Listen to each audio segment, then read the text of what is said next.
सोचिए, अगर आपके दुश्मन का सबसे खतरनाक हथियार एकदम सही सलामत हालत में आपके हाथ लग जाए तो कुछ ऐसा ही हुआ है भारत के साथ।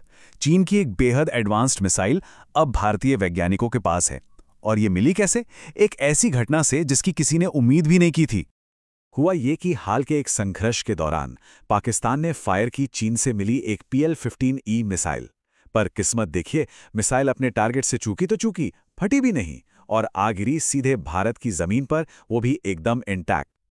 और बस यहीं से शुरू होती है हमारी आज की कहानी।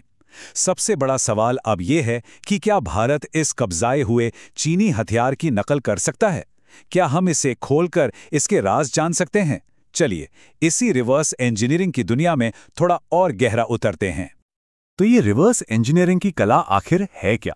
नाम सुनने में बड़ा टेक्निकल लगता है ना, पर इसका कॉन्सेप्ट बहुत सिंपल और सच कहूं तो बड़ा मजेदार है। तो मिलिट्री की दुनिया में जब यह शब्द इस्तेमाल होता है रिवर्स इंजीनियरिंग, तो इसका असल में मतलब क्या है? क्या वो बस उसकी फोटोकॉपी बना रहे हैं? देखिए, इसका मतलब सिर्फ किसी चीज को देखकर वैसे ही दूसरी चीज बना लेना नहीं होता। असली खेल तो उसकी टेक्नोलॉजी को समझने का है। उसके डिजाइन, उसकी बनावट, वो काम कैसे करती है, ये सब समझना और फिर या तो उसकी नकल बनाना या उससे भी जरूरी उससे बचने का तरीका ढूंढ निकालना।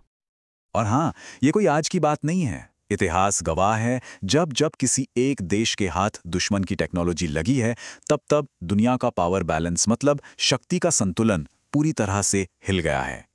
ये कोई छोटा मोटा फायदा नहीं है। सोचिए, एक कामयाब रिवर्स इंजीनियरिंग किसी देश को टेक्नोलॉजी की रेस में 10 साल आगे फेंक सकती है या किसी को 10 साल पीछे धकेल सकती है। इतना बड़ा इंपैक्ट होता है इसका। इतिहास में ऐसे कई किस्से हैं। जैसे 2011 में ईरान ने अमेरिका का एक पूरा का पूरा स्टिल्थ ड्रोन ही पकड़ लिया था। पर सबसे क्लासिक केस है 1958 का, जो आज की हमारी कहानी से बहुत मिलता जुलता है। उस वक्त एक अमेरिकी साइडवाइंडर मिसाइल चीन के एक फाइटर जेट में जाकर धंस गई, लेकिन फटी नहीं। चीन ने क्या किया? वो मिसाइल चुपचाप सोवियत यूनियन को दे दी और सोवियत ने उसे रिवर्स इंजीनियर करके बना डाली अपनी K-13 मिसाइल।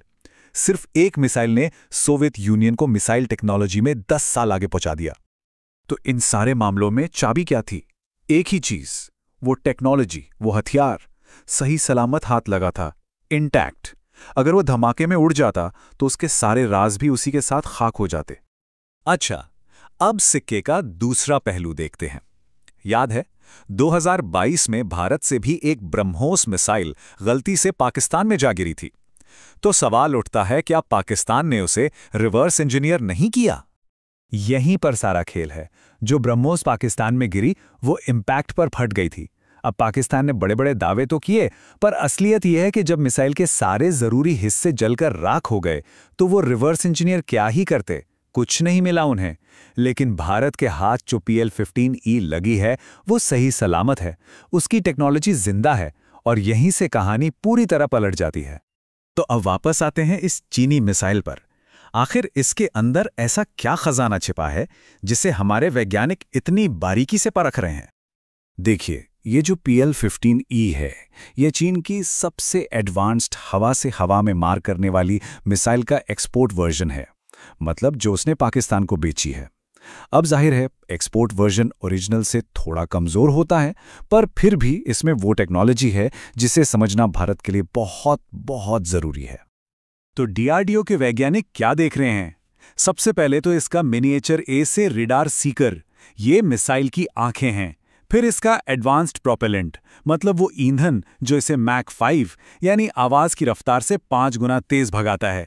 और इसकी एंटी जैमिंग कैपेबिलिटी कि कैसे ये दुश्मन के इलेक्ट्रॉनिक हमलों से खुद को बचाती है। मतलब अगर हम इसे कॉपी न भी कर पाएं तो कम से कम इसका तोड़ तो निकाल ही लेंगे। और असली मकसद वो बिल्कुल साफ है। यहां से जो भी सीक्रेट्स पता चलेंगे उन्हें इस्तेमाल किया जाएगा भारत की अपनी मिसाइल अस्त्र मार्क 2 का अपग्रेड करने में, उसे और भी ज्यादा घातक और प्रभावी बनाने में। तो हुआ क्या?